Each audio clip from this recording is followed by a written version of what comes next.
이론 시험 문제 보도록 하겠습니다.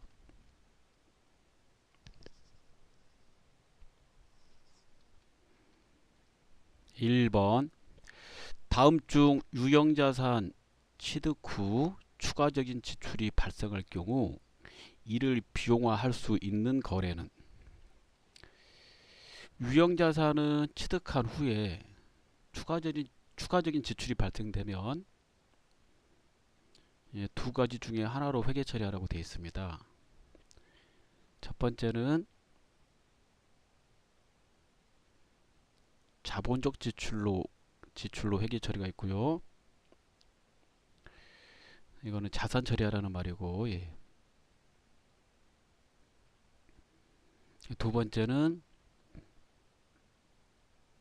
수익적 지출로 회계 처리하라고 되어 있는 게 있습니다. 이는 비용 처리하라는 거죠. 문제에서는 지금 수익적 지출을 선택해달라, 골라달라 그런 내용이 되겠습니다. 자본적 지출은 유형자산 취득하고 나서 발생된 지출이 미래 경제적 효익의 유입 가능성이 매우 높고 원가를 신뢰성 있게 측정할 수 있을 때의 지출을 말한다라고 되어 있습니다. 이에 해당이 되는 거는 이제 생산 능력 증대라든가 그 지출을 하고 나서 더 많이 생산하게 됐다든가 더 오래 쓰게 됐다든가 내용연수 연장, 그 다음에 상당한 원가 절감이 이루어졌다든가 품질 향상을 가져오는 경우가 여기에 해당이 됩니다. 예를 들어서 건물을 중축을 하게 됐다라고 그런다면 중축을 하고 나면 그 전에 비해서 훨씬 더 많은 임대료가 생기겠죠. 회사 수익이 생길 겁니다. 그리고 그 건물은 더 오래 쓰게 될 것이고요. 그래서 미래 경제적 효익의 유입 가능성이 매우 높다는 말은 아주 쉬운 말로 하면 돈이 더 많이 들어온다는 그런 내용이 되겠습니다. 하지만 수익적 지출은 단순 능률 회복, 능률 유지, 원상 복구 뭐 이런 지출입니다. 따라서 정답은 2번이 되겠습니다. 자, 2번 보겠습니다. 다음 중 영업주기와 관계없이 유동부채로 분류하여야 하는 계정 과목이 아닌 것은 그랬습니다. 정답은 1번입니다. 얘는 이제 비유동부채죠. 자, 비유동부채 최소한 4개는 암기하셔야 돼요. 시험에 해당되는 4개. 얘도 학습한 것을 보면 사채 있고 장기차입금 있고 임대보증금이 있습니다.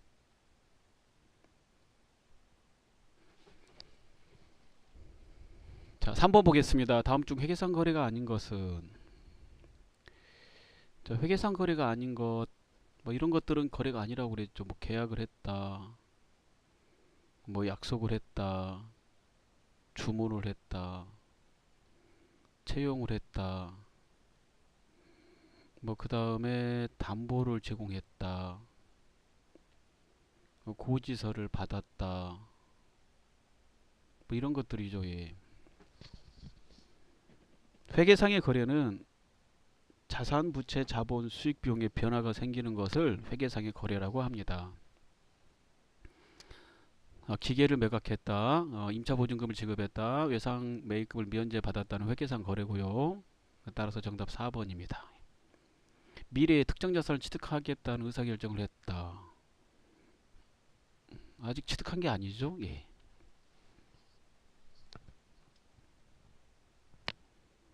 자, 그 다음 4번 보도록 하겠습니다.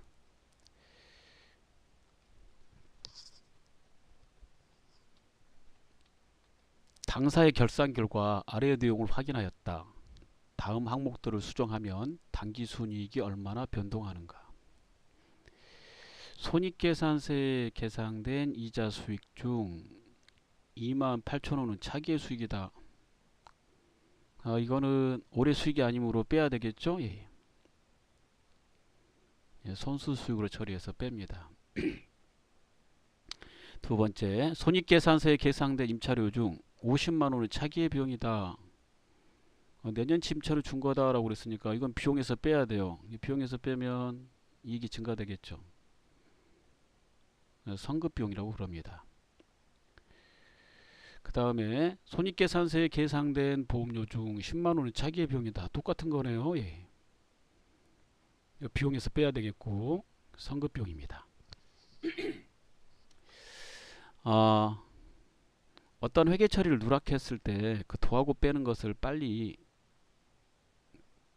문제를 풀고 싶다 그러면 다음을 암기하시면 좋아요. 미수 수익은 더하고 미지급 비용은 빼고 그 다음에 선수 수익 빼고 그 다음에 선급 비용은 더한다. 이걸 암기를 하십시오. 그러면 계산이 빠를 겁니다. 그럼 계산해 볼게요. 28,000원 더하기 50 더하기 10 60에서 28,000원을 빼는 것이므로 572,000원 플러스 증가가 발생됩니다. 자, 5번입니다. 다음 설명 중 재고자산의 단가 결정 방법 중 어느 것에 해당하는가? 이 방법은 실제 물량 흐름과 방향이 일치. 여기서 감이 오시죠? 사온대로 판다라는 말이잖아요. 기말 재고액이 최근의 가격으로 되어 있다. 즉 시가. 남아있는 거는 가장 최근에 사온 걸로 남아있다. 그럼 먼저 사온 건 다 팔았다는 말이잖아요.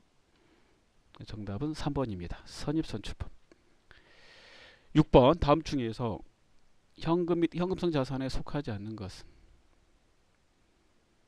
1번 현금 및 지폐, 2번 타임 발행 수표, 3번 자기화 수표, 4번 취득 당시 5개월 후 만기 도래 기여보험. 5개월이 아니라 3개월 이내라고 되어 있죠. 3개월 이내 금융상품이 뭐라고? 현금성 자산이다. 이렇게 되어 있습니다. 정답은 4번이 되겠습니다. 7번 보겠습니다. 다음 중 손익계산서상 판매비와 관리비, 즉 판관비에 해당되지 않는 항목은?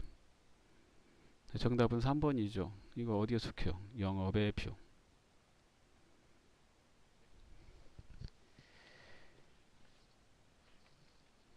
보기 4번 경상개발비는 개발과 관련해서 발생되는 비용입니다.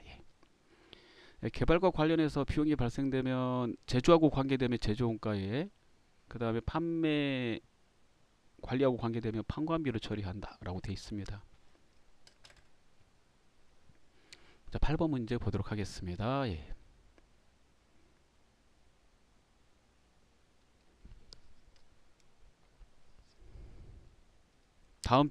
다음은 단기 중에 거래된 주식회사 무릉의 단기 매매증권 내역이다. 다음 자료에 따라 당 기말 재무제표에 표시될, 기말이라 말했어요. 12월 31일 표시될 단기 매매증권의 금액하고 영업의 수익은 얼마인가?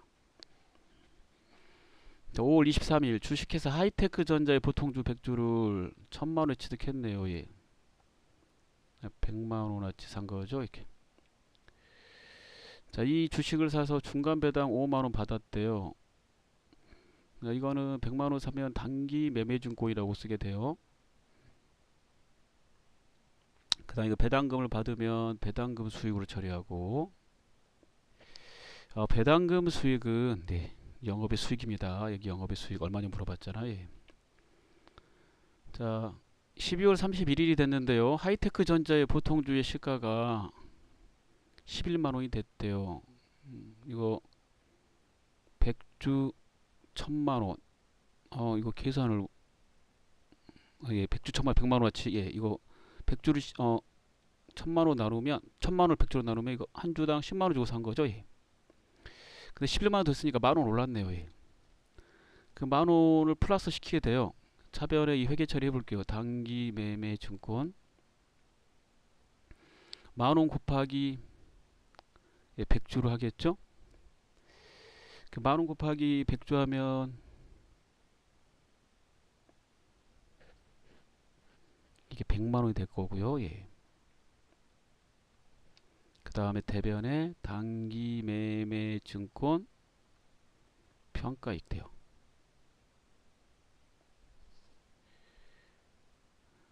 어, 100만원. 이거 단기 매매 증권 1000만원. 저번에 100만원이 아니라 1000만원. 다시 한번 설명할게요. 5월 23일 날 그 주식회사 하이테크 전자 주식 산 거는 1000만 원에 산 거예요. 100주 곱하기 1000만 원에서 취득했다라고 돼 있고, 그러니까 한 주당은 1000만 원 나누기 100 하니까 10만 원, 한 주당 10만 원 주고 산 거고요. 그리고 이 주식을 가지게 되면서 5만 원 배당금을 받았고 영업이 수익이고, 그 다음에 주가가 11만 원이 됐기 때문에 전체 금액이 11만 원 됐으니까 만 원 올랐으므로 만 원 곱하기 100주 하면 100만 원 더 단기 매매증권의 가치가 올라간 거죠. 12월 31일자 이렇게 회계 처리하면 단기 매매증권은 기존에 1000만 원에다 100만 원이 더해져서 1100만 원이 될 거예요. 이렇게 1100만 원. 예. 그 다음에 영업의 수익이 100만 원이 발생했고 배당금도 5만 원 있으니까요. 영업의 수익은 105만 원이 되게 됩니다. 정답은 1번입니다. 자, 9번 보겠습니다. 다음 변동비와 고정비에 대한 설명 중 옳은 것은. 이거 나오면 그래프를 그려요. 이렇게. 조업도 해당되는 원가 이렇게. 자, 고정비부터 그려볼게요. 많이 만드나 적게 만드나 전체 들어간 비용이 똑같다. 그래서 고정비죠. 변동비는 많이 만들면 많이 들어가고 적게 만들면 적게 들어가니까 이렇게 비례합니다. 단위당 볼게요. 많이 만들든 적게 만들든 전체 들어간 비용이 똑같다면 많이 만들면 많이 만들수록 조업도가 생산의 정도, 수량입니다. 단위당 원가는 감소됩니다. 변동비는 전체 들어가는 비용이 많이 만들면 증가되고 만들지 않으면 0이 되는 것이고, 하나당 들어가는 비용은 같기 때문에 그렇죠. 단위당 원가는 이렇게 돼요. 고정비에 해당되는 거는 좀 더 해당되는 항목까지 외우셔야 되는데요.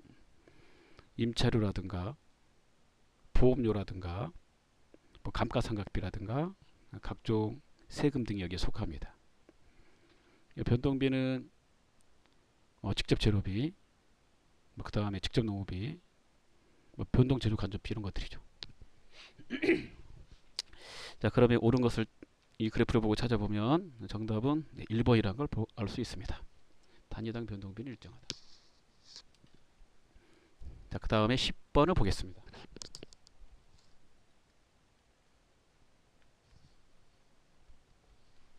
당사는 선입선출법으로 종합국가 계산을 하고 있다. 다음 자료에 따라 계산하는 경우 기말 제공품의 원가는 얼마인가? 즉 기말 완성이 안 된 그 제품의 금액은 얼마인가 이거예요. 그건 이거 어떻게 구하냐면 기말에 완성이 안 된 기말 제공품 남아있는 수량 환산량에다가 곱하기 단위당 원가, 이렇게 하면 남아있는 거죠. 남아있는 금액이 되겠지. 이게 환산량이라는 게 개수잖아. 수량 곱하기 남아있는 수량 곱하기 단위당 원가 하면 되는 거니까.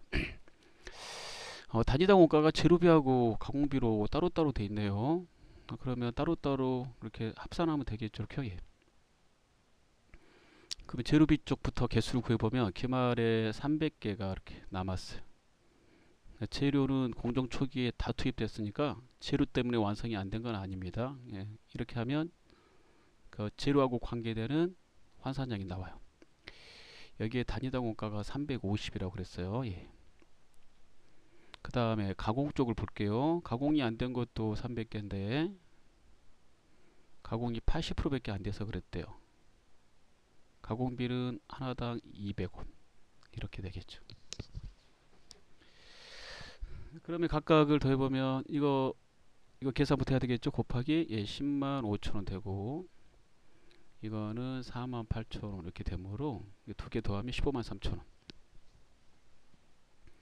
자, 11번 보겠습니다. 다음 중 제조원가 계산을 위한 제공품 계정에 표시될 수 없는 것은? 한번 써볼게요. 제공품 계정, 제품 계정 이렇게 있어요. 제공품 계정의 차변에는 기초 제공품이 오죠. 이렇게요. 그 다음에 단기 총 제조원가가 오고, 그 다음에 대변에는 단기 제품 제조원가가 오고, 그 다음에 기말에 완성이 안 된 기말 제공품이 옵니다. 이게 제공품 계정에 오는 전부죠. 단기 총 제조 원가는 직접 재료비, 직접 노무비, 제조 간접비 이렇게 되고요. 자, 제품 계정에는 작년에 팔다 남은 기초 제품, 그 다음에 단기에 완성된 차변의 단기 제품 제조 원가가 오고,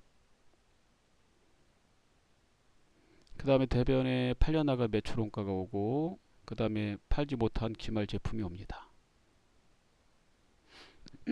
제공품 계정에 표시될 수 없는 거는, 그래서 정답은 2번이 돼요. 기말 제품은 어느 계정에 표시되고 있어요? 제품 계정에 표시되고 있잖아요. 자, 12번을 보도록 하겠습니다.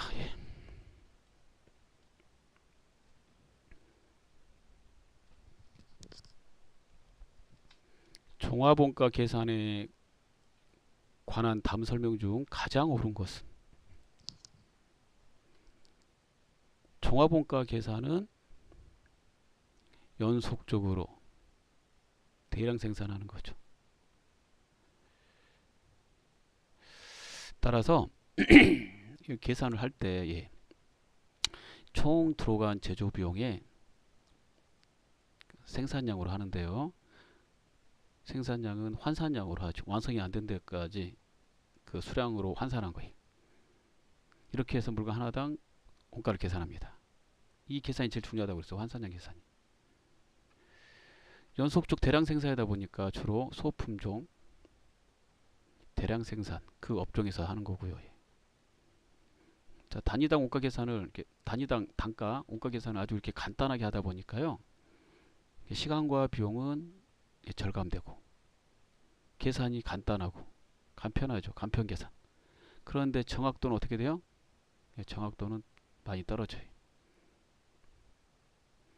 이에 반대되는 말이 뭐가 있어요? 개별 원가 계산이죠.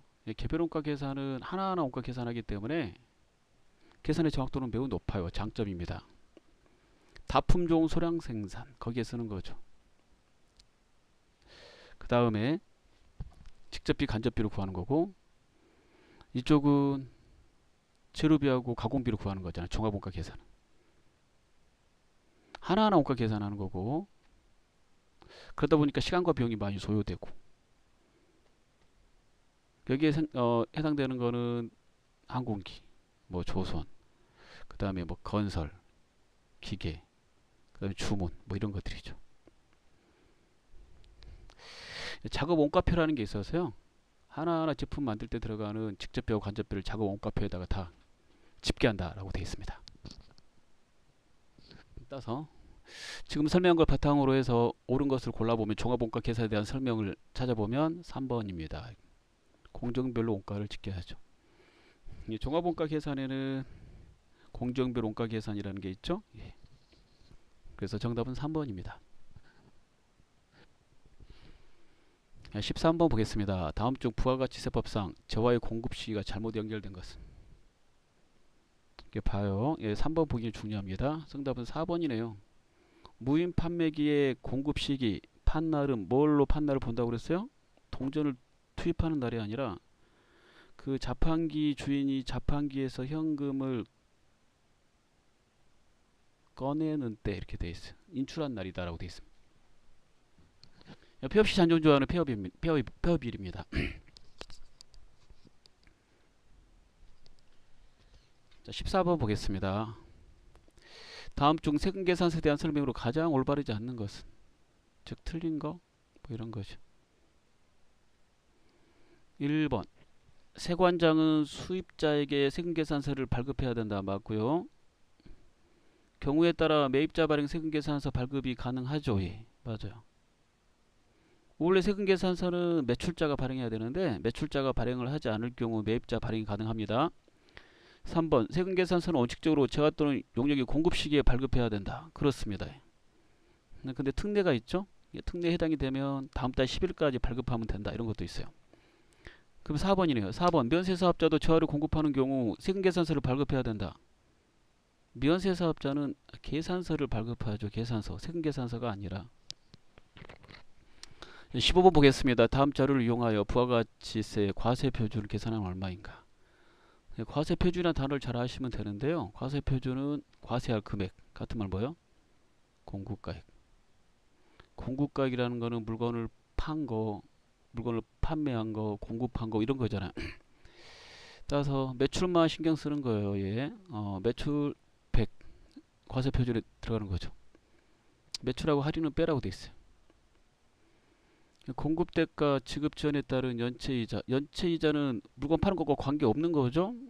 계산하는 거 관계 없고. 예, 폐업 시 잔존재화. 폐업하고 나서 남아있는 재화가 이렇게 있대요. 30만 원어치 있고 팔면 시가 40이다라고 돼 있네요. 그러면 이거는 판 걸로 본다고 돼 있잖아요. 이거 간주 공급이거든요. 그래서 매출액에다 더해줘야 되는 거예요. 그러면 100만 원에 빼기 5만 원 빼고 더하기 40을 해야 돼요. 폐업 시 잔존재화의 그 부가세 신고는 시가로 한다고. 시가에 10%를 올리는 건데 이 사람이 폐업했다고 그러니까 이걸 40만 원에 사업주가 다 사가는 걸로 보는 거예요. 그래서 판 걸로 본다. 사간 걸로 본다. 그래서 간주 공급이죠. 이거 계산하시면 135만 원이 되겠네요. 정답은 2번입니다. 자, 수고하셨습니다.